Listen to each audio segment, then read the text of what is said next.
Hello and welcome. Make sure that I'm not muted. Everything looking good. So, I wanted to go live today with another conversation. And as I was trying to figure out what to talk about, I was playing with the idea of forgiveness, which is a subject that I've been reflecting a lot about for a while. And I decided to actually talk about the law of attraction, which leads into forgiveness. Um, so, what do I want to talk about? So, the law of attraction is a subject that I became really interested in better understanding at the beginning of the year. I had a situation with one of the channels that I listened to where, in a one on one conversation, they were saying things that didn't resonate with me. And I ended up feeling worse at the end of that conversation than when I started. And I actually was optimistic and hopeful at the beginning of the conversation, and I felt pretty poorly afterwards. And so a day later or a couple days later, I reached out to a friend of mine who channels her team. And I said, "Hey, I would love to have a conversation with your team." And in that conversation, one of the things they said to me, which I thought was really interesting, was the reason that I didn't feel good at the end of the first conversation was because what they were saying didn't apply to me. And I was reacting to that because what they were saying was not in alignment with me. And when we are not in alignment with something, we don't feel good. When we are in alignment with something, we feel good, which is something that Abraham in his books regularly talks about. Our navigational system, our emotions will tell us when something feels good and when something doesn't feel good. And it's really not any more complicated than that.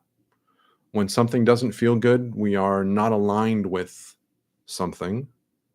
And when something feels good, we are aligned with it.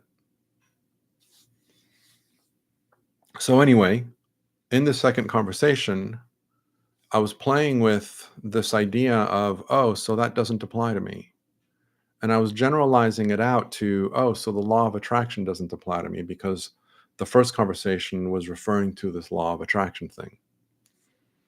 And my friend's team was trying to correct me. It took them a while by saying, no, no, no, that's not what we're saying at all. What we're saying is that the law of attraction doesn't apply to you in that way.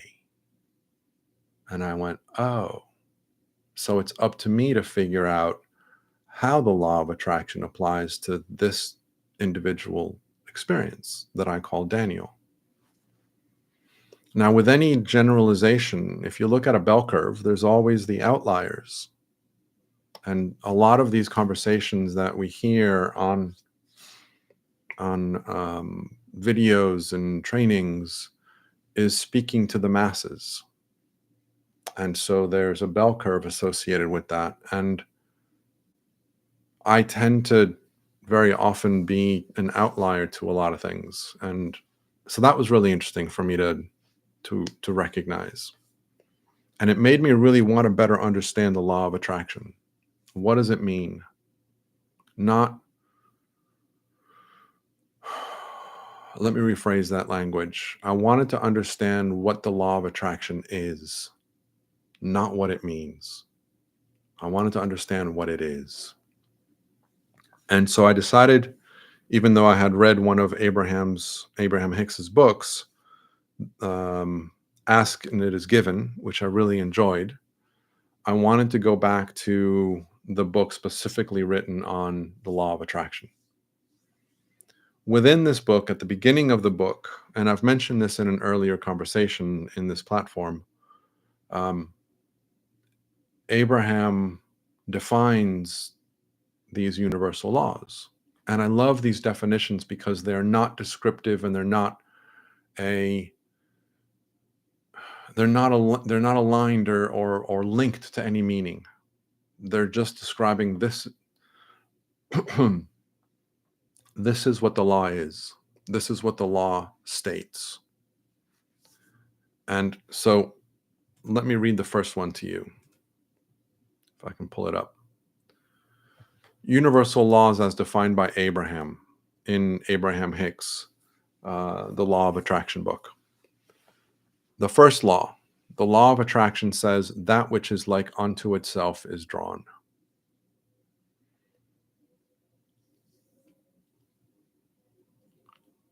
And one of the things that's really important to think about with regards to these conversations about the law of attraction is that it's really easy for us to judge ourselves and criticize ourselves if we start to say things like, oh, well, I'm suffering right now and it's my fault because I was thinking the wrong things. And so now I've created this for myself. And so now I'm judging myself and blaming myself for the quality of life that I'm living right now.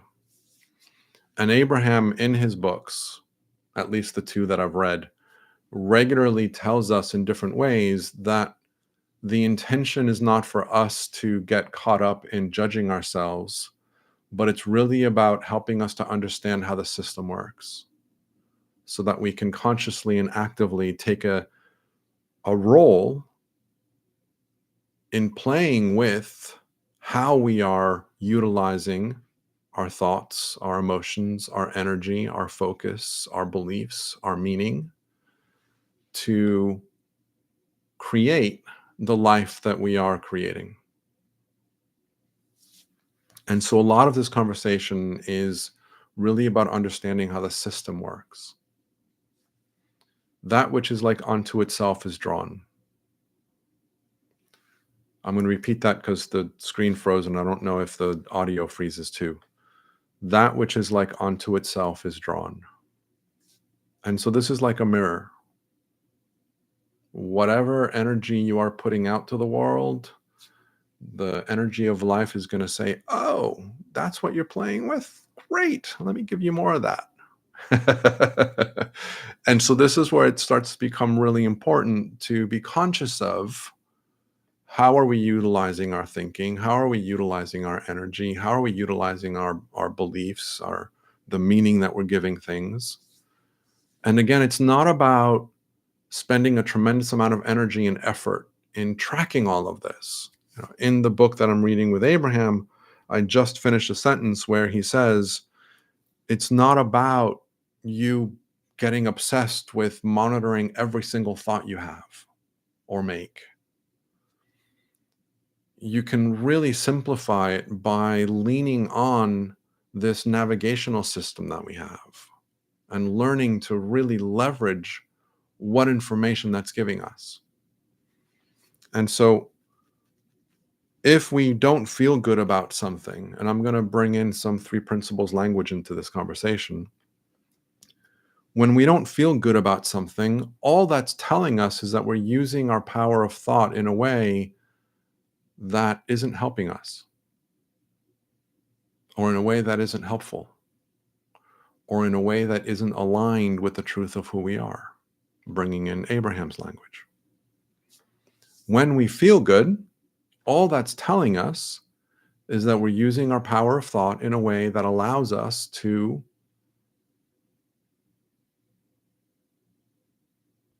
thought got distracted.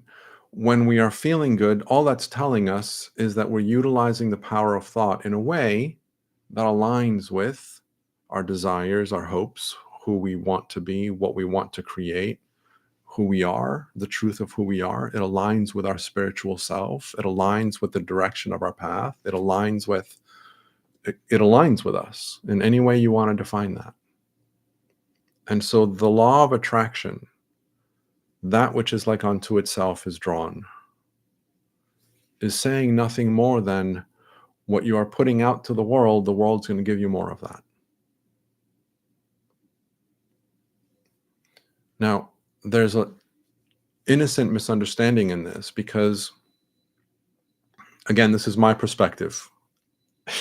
Take it with a grain of salt, as I always like to say. there's an innocent misunderstanding of the law of attraction and how to apply it, because many people become very focused on ensuring that they don't say the wrong thing, or if somebody says the wrong thing, kind of jumping on them and saying, no, no, no, stop saying that. And let me give you an example. For a while, I've been saying and telling people, I don't have an income.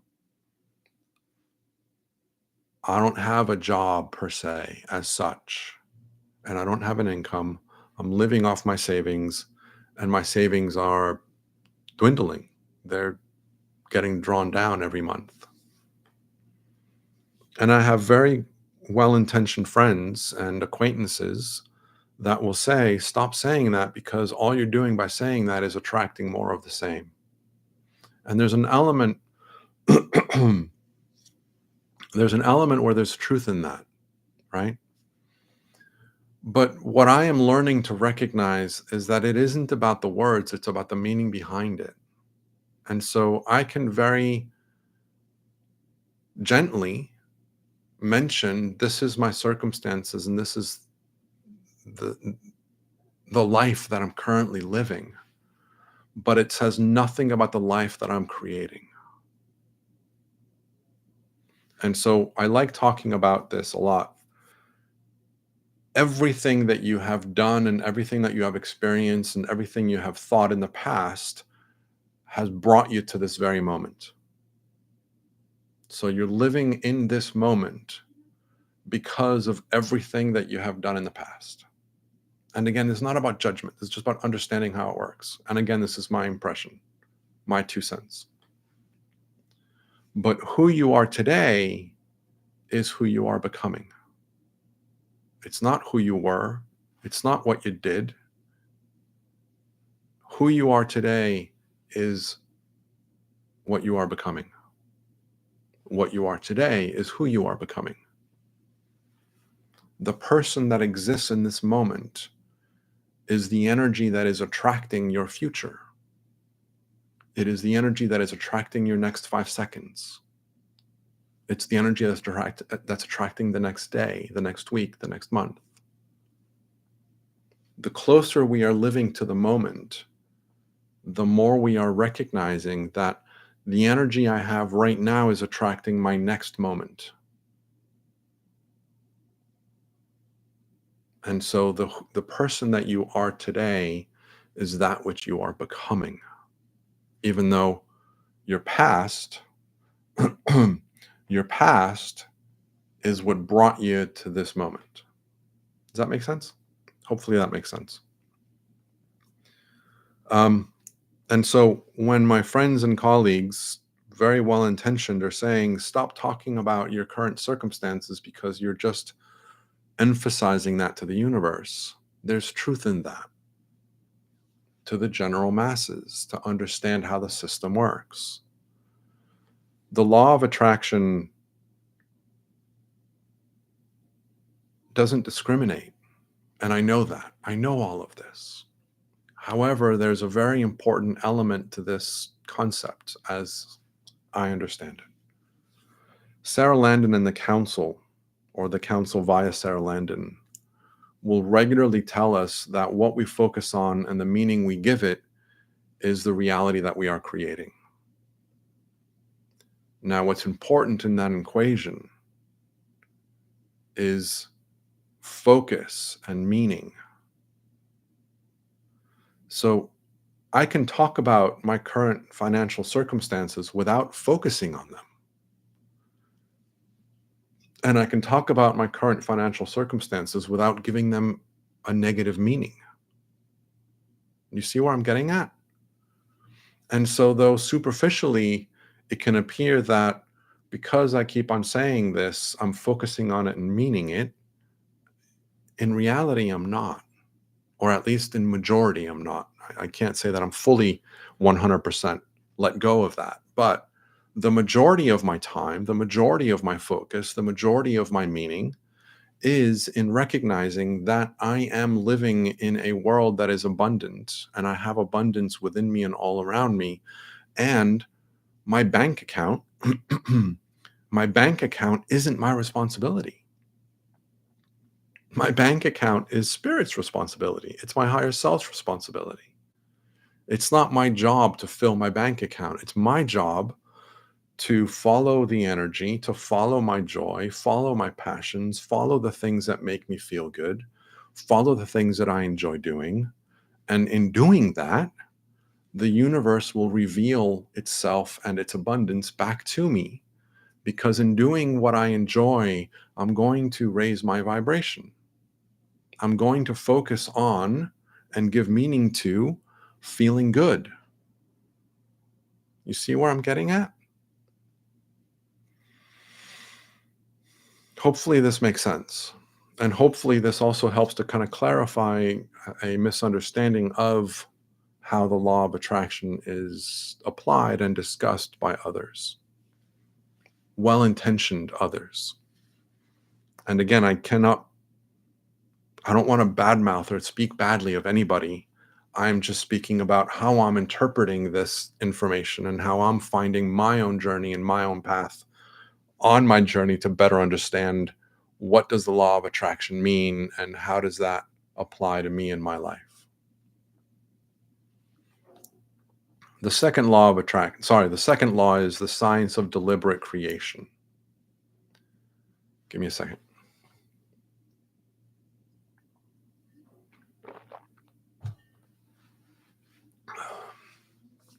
The science of deliberate creation says that which I give thought and that which I believe or expect is. And so probably about a year ago or a year and a half ago, I don't remember how long ago it was. It feels like a long time ago. I buy everything on credit cards and I pay them all at the beginning of the month. And as I was paying off my credit cards, all of a sudden I had this sensation, this impression, this feeling. This isn't my money. This is spirit's money. And so that was an insight that shifted my perspective on money hugely, hugely.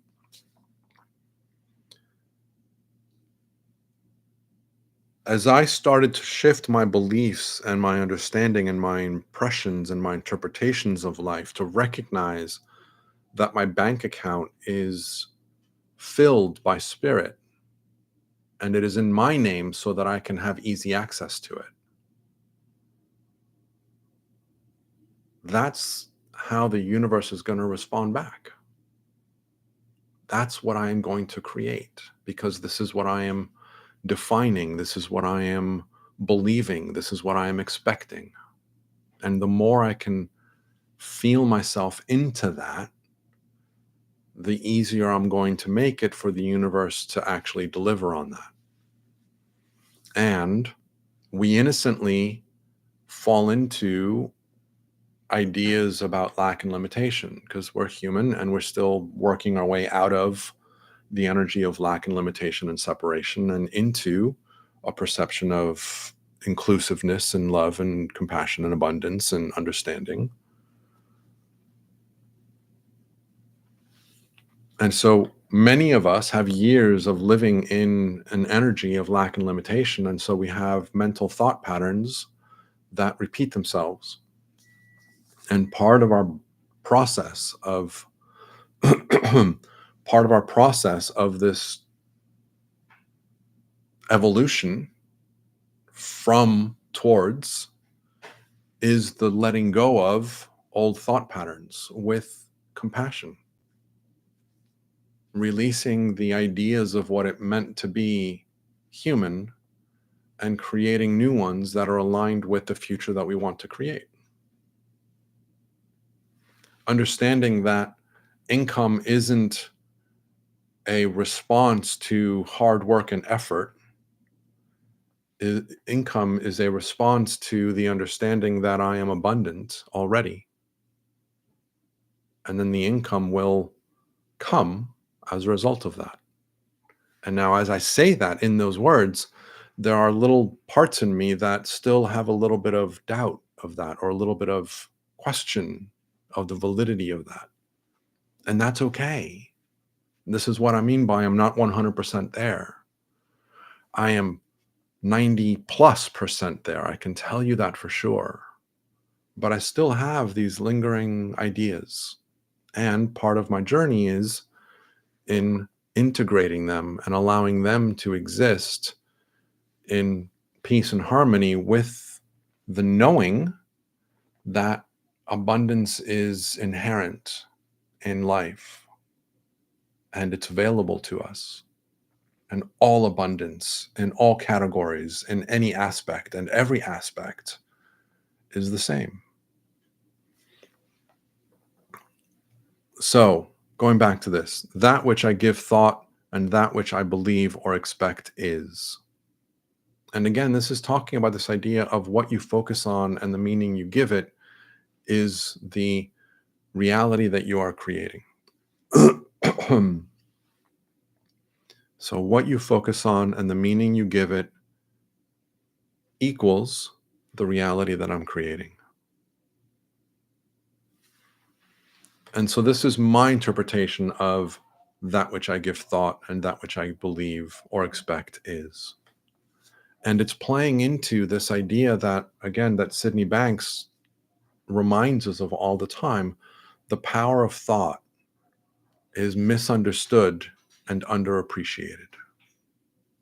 I'm not referring to the thinking that we have about thought, but the energy of thought is the creative energy that creates everything. Everything comes from the energy of thought. The energy of thought makes it possible for everything to exist. And this comes from a spiritual perspective in terms of what we do in the afterlife to create form. We use our thought to manipulate energy so that form can be created. Isn't that fascinating? And when we are in physical form, we do the same thing, but we forget that that's what we're doing.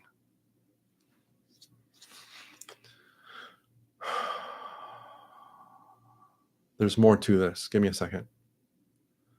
That which I give thought to and that which I believe or expect is. Like I was talking about, there's a lot of momentum behind our history. There's a lot of momentum behind our beliefs. Beliefs are made up of thought. We create our beliefs with the thinking that we believe to be real in the moment, and then we repeatedly say, yes, that's true. Yes, that's true. Yes, that's true. Look, there's evidence of that. Yes, that's true. And so we have these beliefs that we've built up over time that have a tremendous amount of energy behind them. And they can be dissolved instantly, just as easily as they're created in the first place. And they can also be dissolved slowly, chipped away at little by little. And only your higher self and your soul know which one of those ways is appropriate for you and the experiences that you want to have in this lifetime to help you to expand even more into the truth of who you are. And there's no right way or wrong way.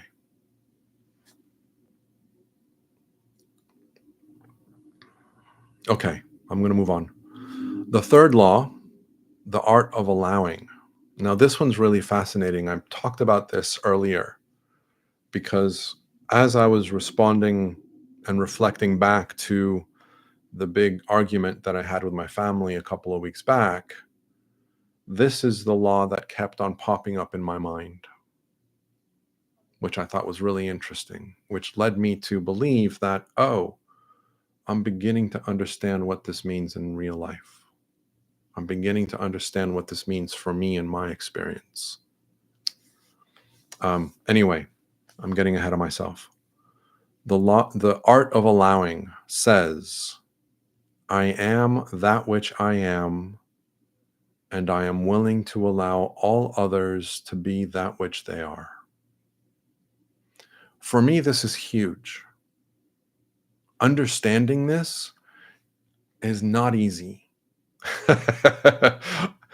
Understanding this is, for lack of a better way of saying it, further down the road further down the road of the law of attraction.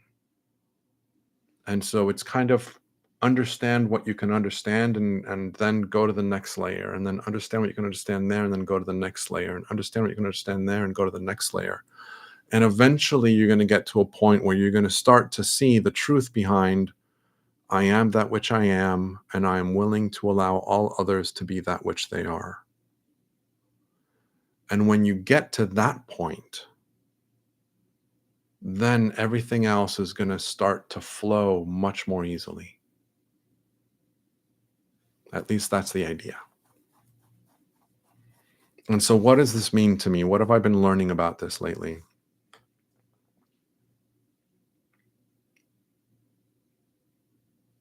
One of the things that was really powerful for me when I first started listening to the council via Sarah Landon was the idea that, and again, these are my words, I don't remember their exact words, but it's the idea behind the notion of whenever you believe you know the path that somebody else should be on, you're the one that suffers. Whenever you judge another for the choices that they are making about the journey that they are on, you are the one that's going to suffer. Whenever you impose your own ideas on someone else's journey, on someone else's path, on how somebody else should be to align with you and your path and your journey and your ideas, you are the one that's going to suffer. And again, these are all my words in different ways of getting to the same thing. These aren't their exact words. But for me, this is a big part of understanding this idea that I am that which I am, and I'm willing to allow all others to be that which they are. Now, when my family got into this big argument with me about things in the past that were years old, which is part of what's inspired me to think about forgiveness and letting go and releasing stories, because it became very evident to me that my loving family members have not released their stories from things that happened years ago and are still bringing them into their present. So my relationship with them over the last number of years has been fairly positive for the most part. And so I didn't understand why we were then bringing up the past before that, until later when I was reflecting on it all and I was thinking, oh, well, they're not living in the now. They're not responding to the moment. They're responding to the stories that they're holding on to from the past. And they're bringing those memories and giving those memories energy. And because those memories aren't feel-good energies, they're bringing that non-feel-good state to their present, and they're innocently creating more of it, attracting more of it.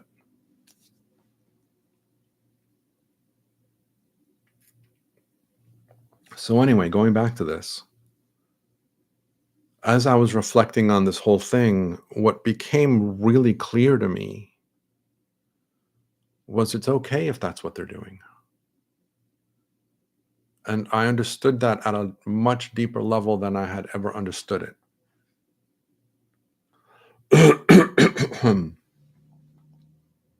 It's not my place to tell them how to utilize their thinking. It's not my place to tell them how they're utilizing their memories from the past and impacting their present and creating more unhappiness in their lives simply because they keep on going back to a situation that didn't feel good years ago. Now, this isn't to say that the past didn't happen. This isn't to say that the past isn't important, that the past isn't meaningful. All this is saying is that the past is in the past, and the past is no longer threatening you. The past is no longer causing you any threat at all. Regardless of what happened, regardless of what you did, regardless of what happened, quote unquote, to you in the past, that was in the past. And you have the power to have a different outcome, depending on what you focus on and the meaning you give it. And for others, they can be on their path, and they're on their path of discovery. And I can guarantee that at some point they will awaken and they will see beyond the level of consciousness that they're currently at. Have it be in this life or have it be in another life. Have it be in this life or have it be the moment they transition back to the totality of who they are, they will remember who they are. And now one of the things that I thought was really interesting, I'm going to repeat that because it froze. One of the things that I thought was really interesting in these things that were coming to me as a result of my reflection about the conversation, and I'm aware of the time, we're passing a 30-minute mark, so I'm going to bring this to a close soon, I hope. Bear with me. Let me see if I can get back on track.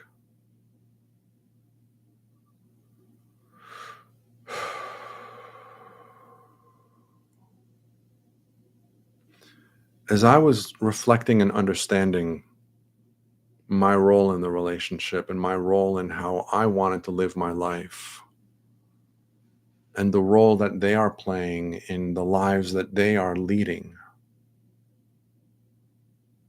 what became abundantly clear to me, again, is this idea that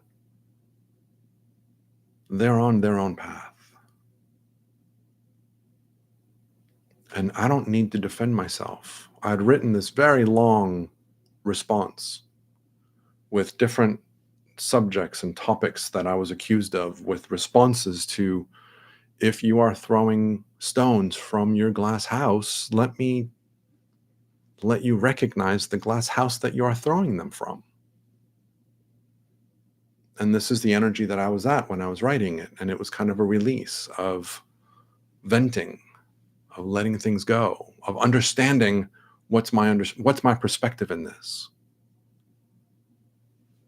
When I finished writing this whole long letter, I got this message in my sleep from a voice that sometimes speaks to me, and it said, commit to what is real. And I came back from that and I sat with that and I recognized and realized I don't need to share this long response with them, because my response to them is encouraging their story of their past. It's encouraging the story that they are focusing on. It's giving meaning to the story from the past that they keep on going back into. And if they want to go back into that, they can. I just no longer have to. That was huge for me. And I'm still understanding that. I'm still understanding that. I'm not there yet, but I'm beginning to grasp this concept of I am that which I am, and I'm willing to allow all others to be that which they are. And it's an allowance of them being that which they are, with no judgment of whatever stories and whatever path they are currently living, which is directed by their higher self for them to expand into more of who they are, or to awaken into the truth of who they are even more, however you want to put it. So hopefully this is helpful. I don't really have much more to share about that because, like I say, I'm only beginning to understand that for myself. But I can feel a shift in that third one, where I'm finally beginning to live from that space, to understand and appreciate the sovereignty that everyone else has to be on their own path without my judgment and without my imposition. And the freedom and flexibility that allows me to engage in their path and their story, or to not engage in their path and their story. And so, anyway, hopefully this has been a good conversation for you guys. Hopefully you enjoyed it. Hopefully it's helpful. I don't want to go too much further. I'm already at the 35-minute mark. So I will leave you guys, as always, with being spirit, being human, and simply being from love. Talk to you soon. Bye-bye.